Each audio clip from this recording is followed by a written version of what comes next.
All right, y'all, I am just going to say it. Posting pictures of you doing infusions will not build your business. Yes, you heard me right. Can it help in building your business? Yes. But are you going to normally post one and get clients? No. So today we're going to go over marketing myths that will keep nurses broke and how we can kind of work on that. So let's start with the first myth. And I was guilty of this. You think if you build it or you start the business, people are just going to come to you. I was a little bit naive. I was like, yes, at least when I start, like one or two people will reach out. No, false, very false. You have to do some sort of marketing. And that is because people will not know who you are. And if you're just posting, like I'm sure you see a ton on social media, people posting infusion bags, like you might think, yeah, that's cool. But when have you ever seen a picture of an IV bag or something like that? And you're like, I must go book right now. Never, probably never. Maybe there's one person that's like, I've done that, but that is not common. So if you build it, they will not just come running to you. You have to do some work. Also, we're going to go over like some of the social media myths because there's so many different ways to marketing. So with social media, I see people doing and using social media wrong all the time for their business. And when I say wrong, yes, you might have some good content, but do you want good content or do you want content that's going to bring you patients or bring you clients? And so that is kind of what we're going to address. So number one, doing TikTok trends or whatever social media trends is going to bring you paying clients. No, it may help build your page, which is amazing. That's good. You're going to be getting like attraction and, again, people following you and whatnot. But those are generally not going to be, that's not going to bring you paying clients. It's more of an entertainment, we could say, which, it's good to have entertainment content in the mix, but just doing social media trends is not going to build your business. Number two, actually, let me go back. It will help build your business if you have an effective funnel that you are transferring them into from that. And we'll talk on that more. Number two is going to be that Instagram. If you have an Instagram and you're posting and you're putting all the relevant hashtags that are in your area, that's going to build sales. No, it might build awareness to people that are in your area, but it's not just going to be instant sales at all. It's not going to be. Number three, you have to have a huge following in order to be successful. That is very wrong truth. What you need to know is there are actually different ways that you will use social media to help grow your business. So here's how you're going to do it.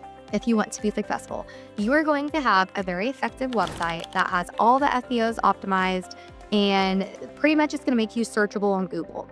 There's a lot more to this. We're not going to get into SEOs now, but just know the better optimized the SEOs are, your website is a big factor in the SEOs. Instagram actually plays a role in SEOs. There are several things that play a role in SEOs, but really the better SEOs are, this means Google understands your business more. So when people are searching for you, you're going to pop up more on like page one, at the top.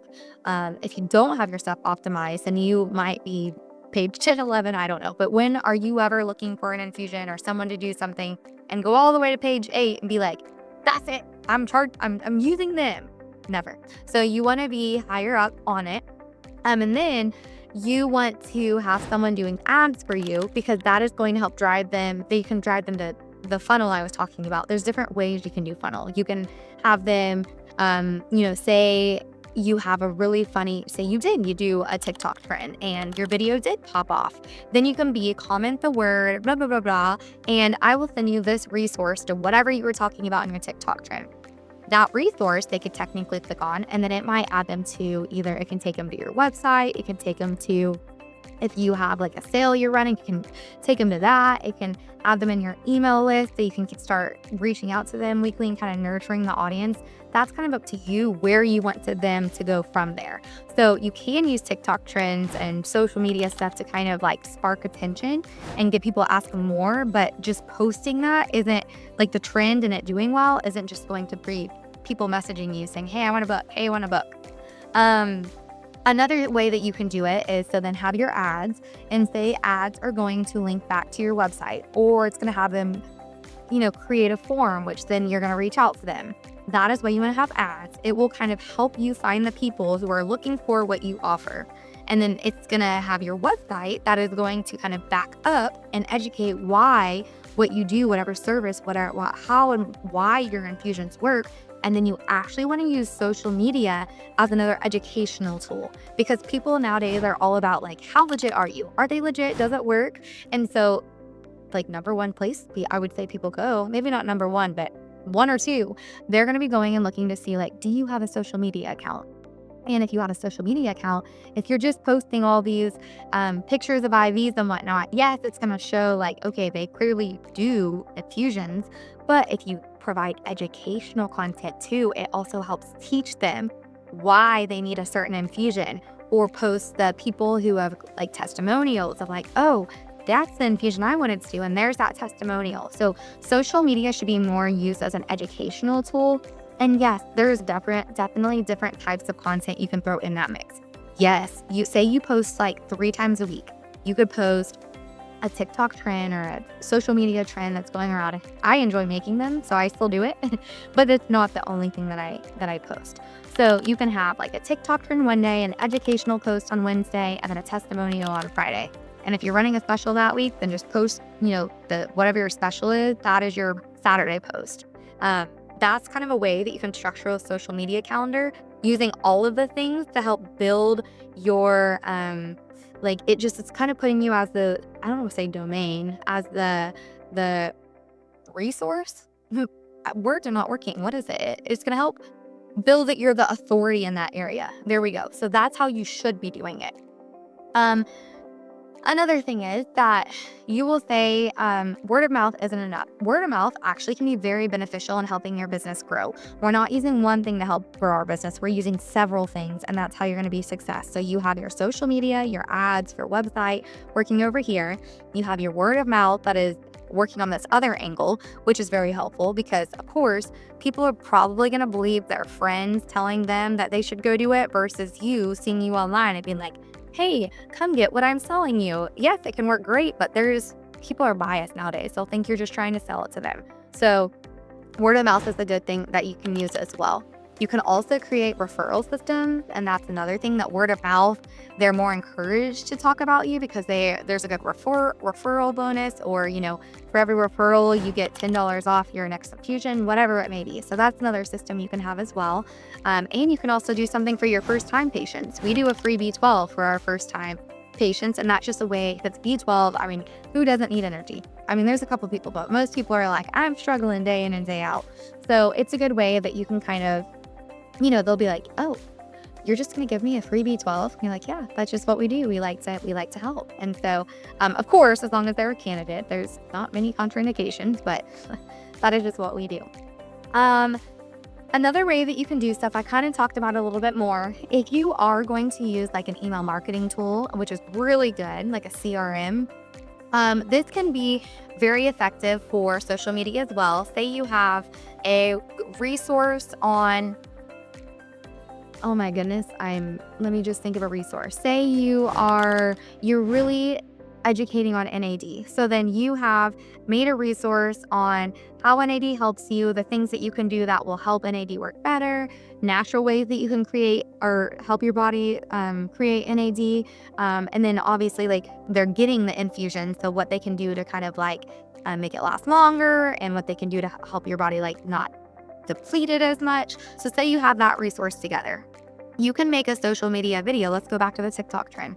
Say you make a TikTok video that's really interesting, and the whole purpose of that is you want them to comment the word NAD, and it will send them this resource. From that, you can have it set up to everyone who comments NAD, first of all, gets that free resource, which is helpful to them because obviously you're knowing they're interested in NAD. I can help educate them. And then it's also putting them on your email marketing list. That email marketing list is really good to nurture your audience. And what that means is, say you post, you send out an email once a week, and it's educating on something different every week. That's going to help the people who are already interested in what you do kind of become educated more, and then they see you talking about it, or see you you're typing it out, the email. It just is helping them build trust because they're like, oh man, this person does know what they're talking about. They linked all these sources. They went very in depth. And over time, that can help the people on the list kind of nurture that audience from like, I think I'm interested in it, to be like, okay, I'm ready. It might take a couple months. It might take a couple weeks. It might take a couple years. You never know, but you're planting those seeds and educating to where those people are nurtured. And in the end, there will come a time that they're like, all right, I'm ready. Put me in, coach. So that's another way that you can do it as well. I mean, that is how I recommend doing it. So there are 3 things that you can do starting today that I would say. So if you already have your infusion business up and running, honestly, even if you don't, I would start social media before, because that will start educating and getting people interested in it before you even launch. That way, whenever you do launch, then you already have people who potentially might be interested. So start posting educational content, not just selfies with IV bags or this is what we do, because people don't understand. They want to know, how is it going to help me? How am I going to feel after? Am I going to feel different after? Does it take time? You want to educate on those things. And then number 2, create some sort of freebie. This can be as basic as so for example, some of the infusions that we do, they help with energy, they help decrease brain fog, but these are ones that you have to stay up on monthly, because that's just how it works at like the scientific of it. We are decreasing oxidative stress. Okay. We're not going to get into all what that is right now, but essentially for these people that are doing it, I could create a freebie, because their sleep, how they sleep, the effectiveness of it, their diet, their activity level, and stress management play a huge role in how you're going to feel day in and day out. So I could go and I could make a resource on, here are 3 things that you can do in each category to help you sleep better, to help improve your energy, to help give you a basic place of knowing where to start working out. So like that is just going to help my patients even more. And then you could also use that as a freebie to get people on your list. And then number 3, use a simple email list or text automation follow-up. So again, we kind of talked about the CRM. If you're like, I don't even know how to do that, telling you, my guy Michael, my marketing guy, he can help you with that. But if not, you can figure out, they are simple enough. You could figure it out. It's a pain in the butt. I would just pay someone to do it, honestly. But there's also like text message automation that you can have, just some sort of system that's going to make it simpler for you than having to like manually reach out and text everybody and like educate. Essentially, it just makes it easier for you. So those are the marketing things that you must know, and that most nurses, when you start your business, you don't know all of this unless you are somehow already in the marketing world, but most of us are not. We are just nurses and have to learn it. So these are some things that'll put you ahead before you even start. Did you know that 85% of you guys are not subscribed to me on YouTube? That means when I post more tidbits like this, you are not even notified. So if you would just subscribe, if this is helpful to you, and you'll be notified every Wednesday I post a new video. Also, if you are ready to make the leap and start your mobile infusion business, I teach live via Zoom twice a month. You don't go to both of them. You just pick one that works for you. And I teach you literally all the ins and outs, all the steps, the roadmap of how to start your infusion business as someone who runs a profitable infusion business myself. So I will see you guys next Wednesday, and you guys have a great week.